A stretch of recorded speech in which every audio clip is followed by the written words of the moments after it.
A lot of controversy tonight over violent prison inmates being released to help fight fires in California. Yeah, the state's done it for decades now, even letting murderers out, but has never told the public until now. Tonight, KCAL 9 political reporter Bryan has more.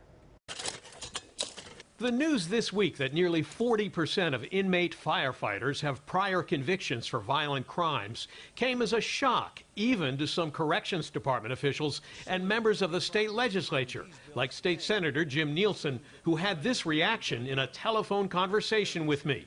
It's absolutely out of line. And to try to assure us now that those serious violent crimes weren't all that serious and violent, that is baloney. And it's unconscionable because the public is being put at risk for this. We are at risk to being victims. Our families are at risk to being victims because these sites are free. But there was a much different reaction when the former chief of operations at the Orange County Fire Authority was asked by our Stacy Butler about the state inmates on the fire lines. Did you know they were violent? Yes, I did. Yes, I did. Did you know what crimes they committed? Not specifically, no. Just in generalities that you knew that they were either in for murder or in for burglary, whatever the case might be. I never felt that my life was threatened. There was always the CDC officers there. The issue pits concern for protecting people's homes and lives from raging wildfires against the concern for protecting people in their homes from crime, perhaps even violent crime.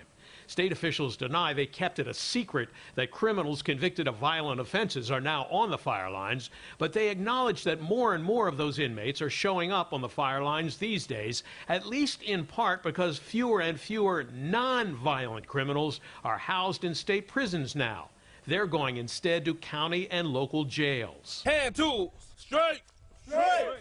The men in the orange fire jackets seen in this video we shot at a fire training camp 5 months ago are prison inmates and almost certainly include some who were convicted of violent crimes, often working side by side with paid firefighters in the yellow fire jackets. An assistant of California Corrections told me the department goes through an extensive process before allowing inmates to participate on the fire lines. He says only inmates who have no record of violence in prison are eligible.